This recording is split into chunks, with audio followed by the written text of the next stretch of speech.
Bonjour et bienvenue sur la chaîne, encore une présentation d'un petit couteau ici de chez CRKT, le Squid, designé par Lucas Burnley. On fait rapidement le tour ensemble. Donc un couteau avec une finition stonewash. On est sur un acier 8CR13 MOV, 2 CR13 MOV en dessous pour les platines. Ça me dérange pas puisque je préfère avoir un couteau que j'aiguise régulièrement et facilement qu'un acier qui est beaucoup plus difficile à affûter. Là ici un framelock, une ouverture, vous voyez, qui est assez fluide et assez dynamique quand on y met l'ongle.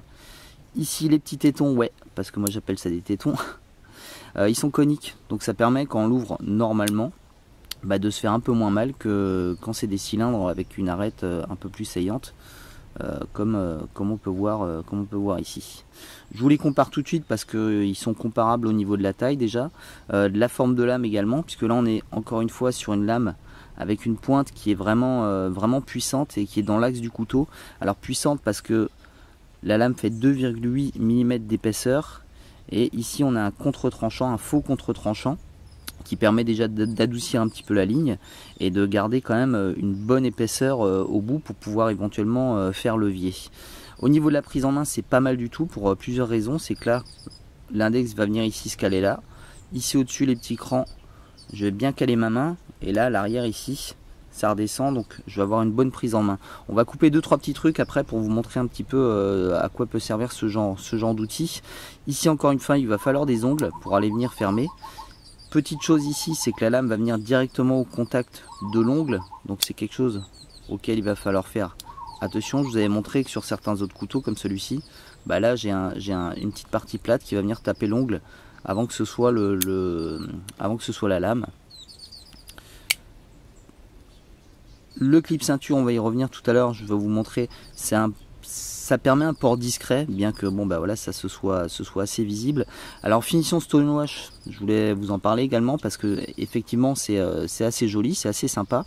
Maintenant évidemment ça va être beaucoup plus glissant. Pour moi ici ça va être un petit peu, même si c'est des aciers inoxydables, la corrosion elle va venir petit à petit, ça c'est la première chose. Et ensuite c'est forcément pas très discret d'avoir ça, en tout cas sur un port extérieur, sur une ceinture, etc. Maintenant en poche, on va simplement avoir le clip qui va venir ici. Ici un petit trou pour y placer une dragonne, qui va permettre également pourquoi pas de frapper également avec. Ici on peut voir qu'on peut également, si on le souhaite, resserrer le système. Petite chose aussi, c'est peut-être un détail pour vous. Là vous voyez, il y a une petite micro-bille ici, hop, on va voir, hop, qui va venir se placer là, à l'intérieur, et qui va bloquer le couteau en position fermée. Donc ça tient vraiment très bien. Le framelock, encore une fois, il va être bloqué ici sur le clip ceinture qui est également bien puissant, ça c'est pas mal du tout. Donc on va essayer 2-3 petites coupes avec. Alors tranchant, sortie de boîte, vraiment rasoir. Chez CRKT c'est souvent le cas. Maintenant CRKT, ce que j'aime bien chez eux, c'est qu'ils ont des lignes qui sont pas trop agressives, enfin pour la plupart des couteaux, et qu'ils ont vraiment un énorme choix. Et après au niveau des tarifs, il y a de tout, mais voilà, ce genre d'objet que je vous présente, c'est aux alentours d'une trentaine d'euros. Donc pour un 2DC, je trouve ça vraiment suffisant en tout cas, voilà. Parce que mettre plus, si on a les moyens c'est bien, mais quand on le perd ou qu'on le casse, c'est toujours pénible.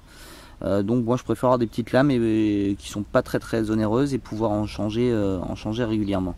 On va voir un petit peu ce que ça peut donner sur des utilisations courantes de ce genre d'objet. Je vous le remonte encore une dernière fois. Je vous le compare également au niveau de la taille, je vous avais dit, avec celui-ci, enfin les derniers que je vous ai présentés en tout cas. Voilà, ça c'est beaucoup plus petit évidemment. Petite chose également au niveau du clip ceinture qui est cette fois-ci pour moi un peu plus dans le bon sens par rapport au port de la ceinture, parce que je vais le sortir ici de la ceinture et je vais l'avoir dans le bon sens. Et pour les poches, on va voir ça tout de suite ensemble, ce que ça peut donner. Voilà, ici le clip va venir ici se fixer là, donc il y a très peu de couteau qui sort. On le sort assez facilement et on l'a directement, comme je vous le disais, dans le sens de la marche. Ça va être idem quand je vais le porter à la ceinture, hop, de ce côté, il sera placé à ma ceinture, voilà. Il sera placé à la ceinture ici, j'aurai juste à le pousser et l'avoir dans le bon sens de la marche. Donc moi je préfère avoir les clips ceinture dans ce sens ou dans ce sens pour avoir la lame dirigée vers l'avant. Je vous en ai parlé l'autre fois. Alors c'est un petit détail, mais c'est vrai que ça m'évite de retourner le couteau avant de venir l'ouvrir. Alors je vous offre quelques-uns de mes poils. Vous voyez que c'est vraiment rasoir. Oh c'est dégueulasse, sortie de boîte.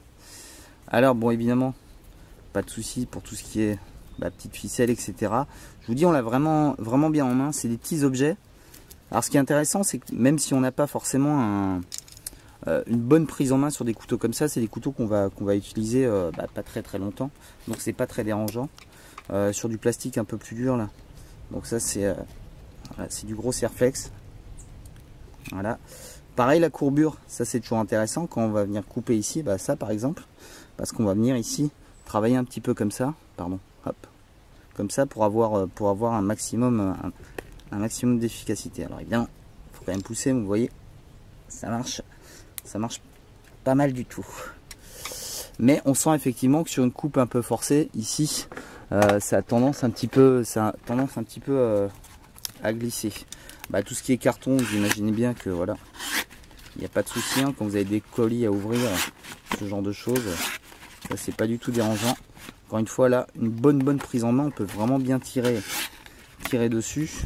Également cette prise en main ici quand on vient travailler un peu du bois, un peu ce genre, là par exemple l'utilisation qu'on fait régulièrement, enfin moi en tout cas, c'est de venir ici tailler mon crayon. Alors évidemment ça marque un petit peu la lame ici, mais c'est pas dérangeant. Et voilà ce genre de choses aussi, quand je travaille un peu le bois, pouvoir travailler de manière très précise. Ici juste avec le bout de la lame, en le tenant là. Ça, on arrive bien à le faire avec ce genre de choses. Également, se confectionner ici, ce que je fais souvent, c'est venir ici découper une bouteille pour en faire un entonnoir. Je peux remplir mon huile, par exemple, dans le 4x4. Oula, pas mal le plan. Enfin voilà, ce genre de petites choses. Alors comme je vous le disais, ça marque quand même assez vite, en tout cas la trace des doigts. Maintenant voilà, c'est pas dérangeant, ça reste quand même un outil, il faut pas l'oublier. Donc voilà, je voulais juste rapidement vous le présenter, vous montrer un petit peu ce que c'était. Je vous dis, ça a vraiment la même forme de lame que ça. On est sur un tranchant utile d'un peu moins de 6 cm. C'est un petit peu plus que ça. Ça, je vous dis, on est un peu plus limité, même dans la découpe du carton, il va falloir rester quand même dans cette zone. Ici, on a quand même une zone où on va pouvoir quand même tirer sur le couteau. Bon, allez, je vous dis à très bientôt. Il y a pas mal de lampes également qui arrivent là, donc il va y avoir pas mal de boulot. Je vous dis à très bientôt. C'était Chris Jones. Bye bye.